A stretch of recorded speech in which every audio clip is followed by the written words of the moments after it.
right, YouTube, let's get into the dump trailer business. I use these on obviously my construction business. Also, I do rent them out every once in a while. Mostly what you're probably here for is the rental fees and my profit margins. We're gonna get into all of that, but we're gonna get into the best things that I found out with these dump trailers. Would I buy SureTracks again? I have 2 of these. Probably, probably not. We'll go into it, but let's get into the numbers, nitty gritty, and the dump trailer business.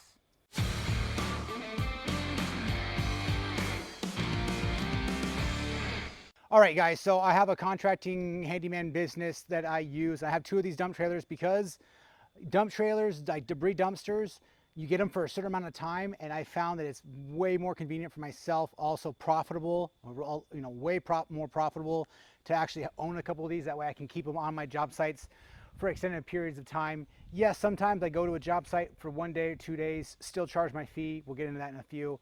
But then I can leave this dump trailer. I left this dump trailer on a job site for over a month one time, just for the guys to get the job done.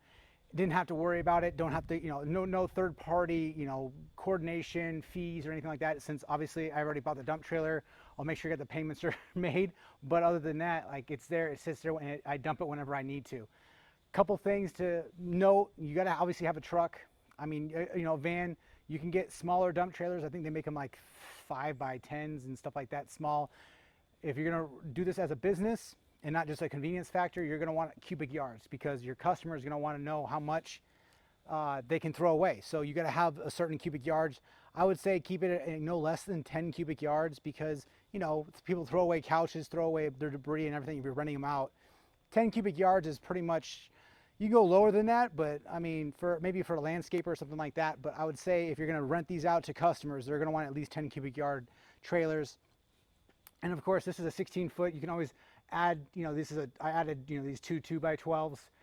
You can add up higher to get the more cubic yards and everything like that, but just keep that in mind. It's another cost incurrence, not a very big cost incurrence, but it's something you got to do to the trailer to make sure that it has the cubic yards you're advertising. Go real quick into what kind of dump trailer you're going to want. You're going to want either a gooseneck or a bumper pull.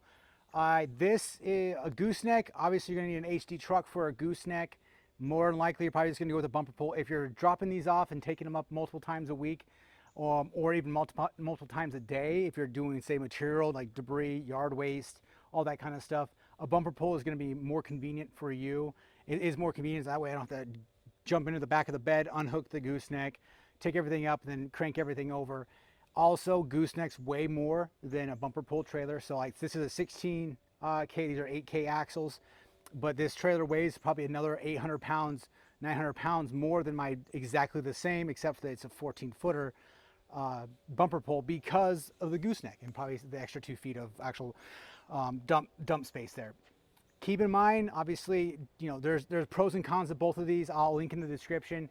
I have a video about these. Like it's just the goosenecks are great for heavy hauling, long distance hauling. They tow a lot better. There it is. Hey, we're back. That was a plane. It is what it is. We're next to an airport. But anyways, goosenecks are great. Long distance hauling, they tow phenomenal. You can load them. I feel like you can load them up a little more. And of course, if you have a gooseneck, your towing capacity for your vehicle is a lot, I would say a lot more, but it's definitely more than a bumper pull towing capacity. And that's the same thing with my F450. If you're starting out, if you're looking to get in the dump trailer business, I would highly recommend you guys start with a bumper pull and go from there. I would say 16 foot is great. I would not buy a 14 foot or 12 foot unless the capacity for your vehicle again, but I can, I have the capacity. I wanted a telescopic hoist for my dump trailer because of the lift capacity. It's going vertical, so it's a lot more efficient. I have never had a problem with dumping a load, and I've had this thing far overloaded just for, putting a bunch of 21 AA in there. It had no problem dumping it. Absolutely. Now, of course, a different story about being legal and all, I know all that stuff, but hey, off-road use only, it dumped it, no problem. But it's going vertical. If you have a scissor or a dual ram hoist, then they're horizontal trying to go vertical. So just think, if you're trying to dump this and you could, what would you do? You would get on the end and lift up with your knees, not your back, and try to, end over it the exact same way that this telescopic hoist dumps this. So keep that in mind. It's nice. I had a solar panel up here, but I'm going to put another one up there as well, just to keep the battery charged. Not worried about it too much. That is nice. I like SureTrack for the telescopic hoist. Now these days, I think a lot of brands are putting telescopic hoist in because that's just the way to go. Dump trailers are going to rust. I do not use this dump trailer very much as far as like over the road, especially in the wintertime. It sits at job sites for a week or two on end, and then I drive it and you can still see it's got some rust on it. It's just the nature of the beast. We're gonna have to do some maintenance on it. But I mean, come on. Like it's still a tool. It needs to be paying for itself. It is what it is. Let's get into pricing. All right, my price for this, it started, I believe, back in the day. I think I was at like 400 bucks per load. Now I'm at $4.99 per load, and that's anytime anyone wants to rent this. It's about 15 cubic yards in here. You get it for $4.99, and then that's what I charge my customers, and they fill it up whatever they need to. But it goes with my job site, so it's included in my estimates for the job and everything. But that $4.99, I might be a little higher than some people in my area for that cubic yards, but I can keep the trailer on site for longer than the 3, 4, 5 days that I'm allotted with somebody else, a third party dumpster rental business. I can keep this whenever I want to, dump it whenever I need to. And, if something happens where, like I can always bring it back, get some extra debris, and then be on my merry way. I don't need to pay for an entire dump trailer to come back for, say, a toilet or something like that. I can just, bring it, dump it, bring it back, and then throw it in there and then bring it on to the next job. No worries, no big deal.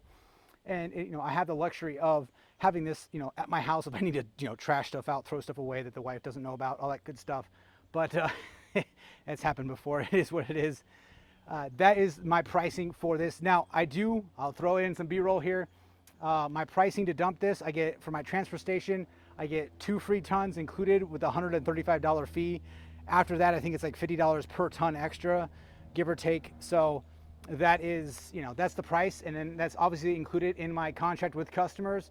If I have, if I have the dump trailer to dumpster rental contract with the customer, it's included in that. But mostly, unless we're going to do like, say, roofing, or we're trying to haul away a bunch of brick or masonry, stuff like that, we're really not going to hit that over 2-ton max, because it just, the regular construction debris doesn't weigh that much. And you'll find out that, that 2 tons is going to be plenty, and you won't have to charge your customers extra. But of course, always have that in your contract. Hey, if it goes over this amount, I get charged. I can send you the copy of the weight slip, and then obviously debit their card in accordance with the cost that you incurred. So yes, I charge $4.99. The dump fee is $135. The rest of that is profit, but you got to think, I've got a truck, I got time. The dump from my area of operation is usually no less than a 45-minute to an hour round trip from my job sites, just because where the dump station is, and vice versa. Waiting for your turn to dump and everything on the transfer station, it's about an hour of your time. So you got to keep that in mind. So you have the fuel, the maintenance, and of course your time included into that $4.99 fee. Your fee can be anything around there, but you got to make money. You're in business to make money, and you've got to make profit. Profit is not a bad word.